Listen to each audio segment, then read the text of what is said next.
Hello, and welcome to Providence, Oregon Region NICU Parent Discharge Education. Whether you are being discharged from Providence St. Vincent Medical Center or Providence Portland Medical Center, this valuable education will assist you and your baby with the transition to home.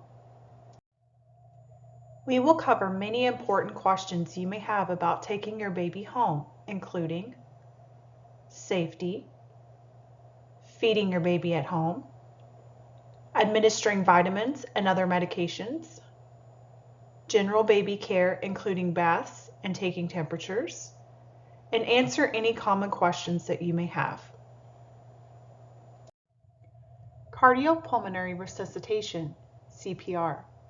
We recommend all families review the American Heart Association, AHA, Family and Friends CPR ebook and videos.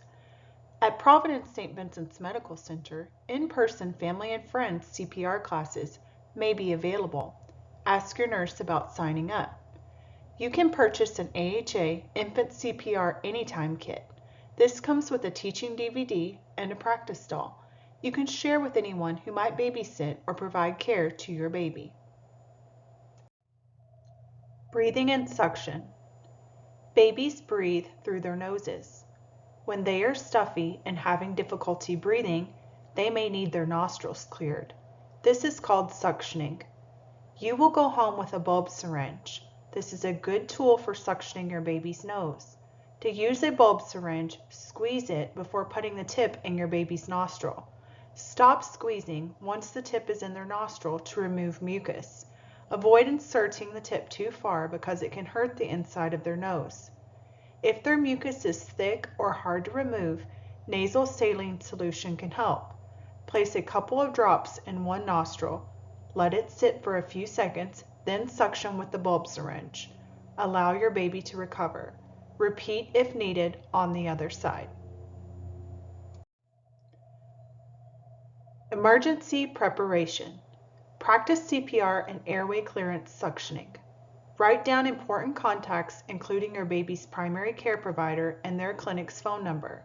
Have your address posted in an accessible location like your front door. Call 911 and follow instructions during emergencies. Poison control. Add the poison control number to the contacts in your phone. Their number is 1-800-222-1222. Home temperature. The ideal household temperature is 68 to 72 degrees Fahrenheit. Keep your baby away from fans and drafts. Be careful not to over or underdress your baby. Safe sleep. Safe sleep reduces the risk of sudden infant death syndrome, otherwise known as SIDS.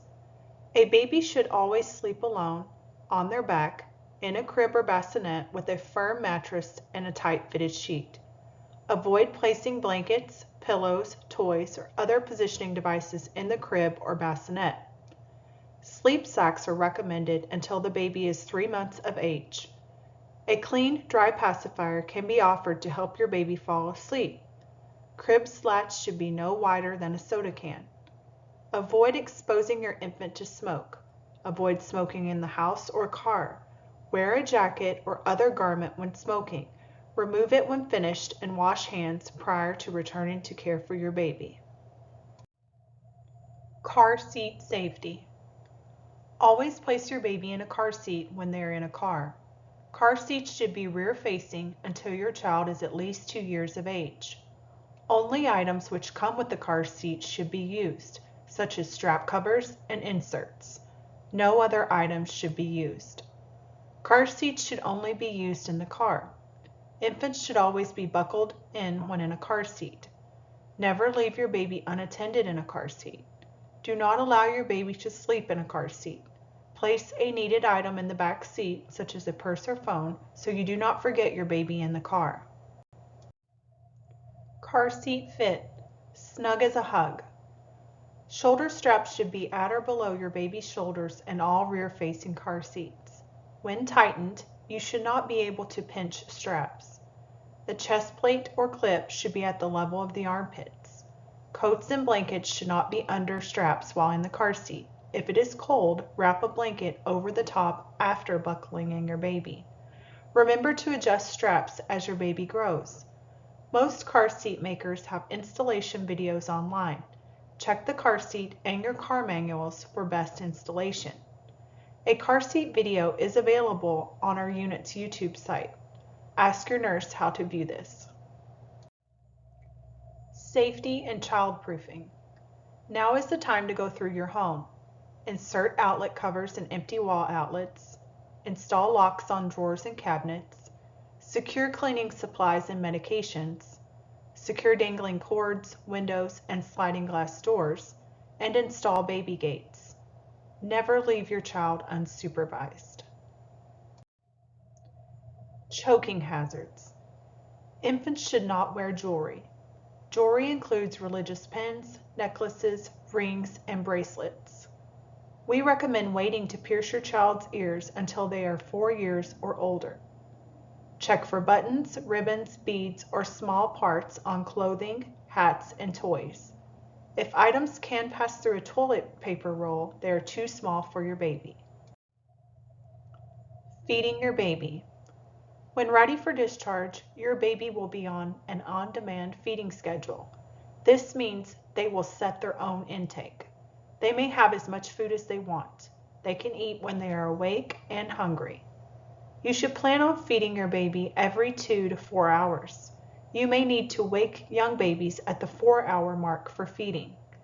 If your baby is on fortified breast milk, you can mix enough for 24 hours and store in the fridge. NICU staff will give you instructions for mixing formula or fortifying breast milk before discharge. Bottle feeding. Clean bottles and nipples are important. Use hot water and soap or a dishwasher to clean bottles and pacifiers. Do not microwave a bottle with breast milk or formula. This can create hot spots which can burn your baby's mouth. Discard any remaining formula or breast milk in the bottle after your baby is finished eating. And never prop a bottle to feed. Here is a QR code from the CDC on how to clean, sanitize, and store infant feeding. Mixing powdered formula. Start with cold water. Bring water to boil on the stove for 1 minute. Measure and pour correct amount of hot water into a clean bottle or food-safe mixing container. It is okay to cool water a bit, but not more than 30 minutes. Next, measure and add powder to the hot water. Place nipple and lid on the bottle. Shake well to mix. Cool formula to room temperature before feeding your baby. For more information on infant formula preparation and storage, you can use this QR code to go to www.cdc.gov. Breastfeeding support. Most babies increase nursing frequency and volume over time, which is expected and great. Weight gain should be monitored by your primary care provider or at the postpartum care center. Lactation consultants are available for up to a year after discharge. You can call the Providence Postpartum Care Center at Providence St. Vincent 503-216-4033 or Providence Portland 503-215-6085 for free support. Is my baby eating enough? Babies will show hunger cues such as sucking on their hands and rooting. If you have nursed on both breasts and your baby is still hungry, you can follow up with a bottle. Babies should have 6 to 8 wet diapers a day. Babies may not have a bowel movement each day. They should be eating well, not throwing up more than just a normal spit up, and be comfortable. If baby is having small, firm, pebble-like stools and is uncomfortable, consult your primary care provider. Vitamins and other medications. Try to give medications at the same time every day. Vitamins and most medications can be mixed with 10 to 20 milliliters or 2 to 4 teaspoons of breast milk or formula. Have your baby drink this first, then follow with the rest of the feed. Some medications cannot be taken with food. You will need to place these medications directly in your baby's mouth. Taking your baby's temperature. A digital thermometer is preferred for babies. Place the thermometer tip in the armpit and keep secure until it beeps. Your baby's temperature should be 97.7 to 99.6 degrees Fahrenheit. Avoid using forehead thermometers until babies are at least 3 months of age. Avoid ear thermometers until babies are at least 6 months of age. Bathing. Bathe young babies 2 to 3 times per week. Clean your baby's face, neck folds, and bottom daily or more often if needed. Gather supplies prior to bath and have within arm's reach. Water temperature should be warm, around 101 degrees Fahrenheit. Bathe in a warm, non-drafty area. Consider a swaddle bath to keep your baby warm. A swaddle bathing video is available on our NICU YouTube site. Ask your nurse how to view. Never leave your baby unattended in the bath. Outings. Babies lose most of their heat from their heads. When it is cold, have them wear a hat when outside. Always supervise your baby when they are wearing a hat and never use a hat during sleep. Use sun hats and shade when it is hot outside. Babies younger than 6 months should not be placed in direct sunlight.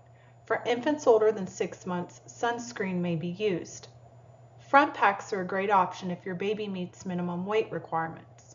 Avoid using slings for premature infants, even after they reach term age.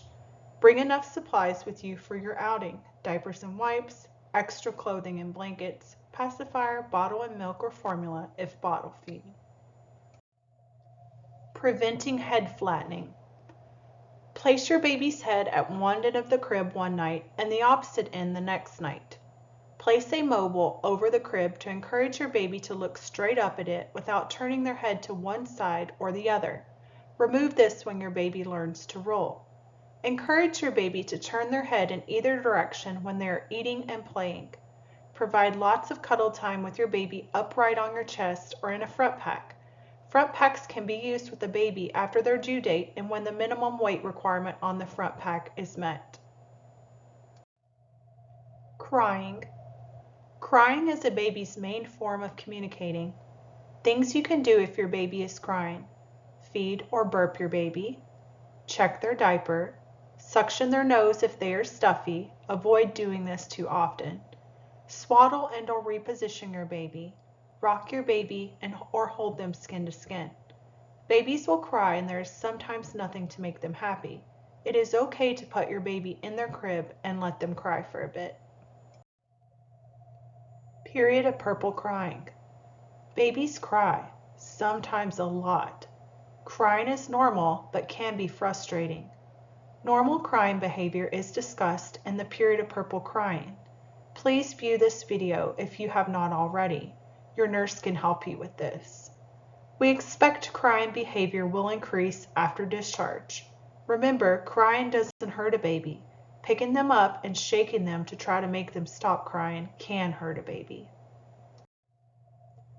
Now we will review common concerns after discharge, including diaper rash, diarrhea, cradle cap, the umbilical cord, and RSV and other common illnesses.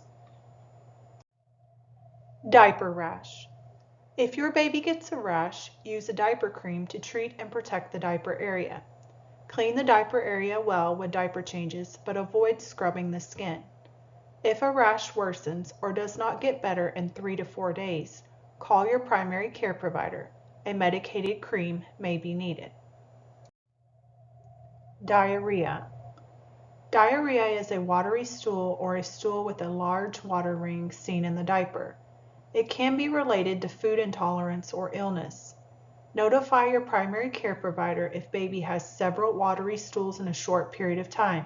Your baby can develop dehydration quickly. Cradle cap. Cradle cap is common in newborns. It is caused by an abnormal production of oils from hair follicles. It often resolves on its own. Washing hair and scalp with mild soap daily can help it resolve more quickly. Umbilical cord care. Let the cord fall off on its own. Do not try to pull it off. Keep the cord area clean and dry. Dry the cord and surrounding area well, especially after a bath. Do not bathe your baby in a tub until the cord area is healed. If you notice leaking around the cord, a foul odor, or redness, call your primary care provider. Respiratory syncytial virus, RSV. RSV is the leading cause of hospitalization in babies under 1 year of age. RSV causes a lot of mucus production, which can clog the baby's airways, causing them to struggle with breathing and eating. Some NICU babies are eligible to receive injections to help prevent RSV.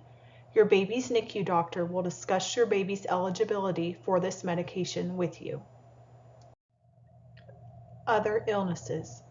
Call your baby's primary care provider if your baby is not eating well, is vomiting or having diarrhea, has less than 4 wet diapers in 24 hours, has a fever or a temperature over 100.4 degrees Fahrenheit, is not able to be calmed, or is having trouble breathing. Immunizations. The first hepatitis B vaccine is usually given in the hospital. Most immunizations start at 2 months of age and are given by your primary care provider, not correcting for premature age. We recommend the whole family receive vaccines for whooping cough, aka pertussis, COVID, and influenza during cold and flu season. Visitors, relatives, and siblings. Avoid crowds, especially during cold and flu season. Good hand washing helps prevent the spread of cold and flu viruses.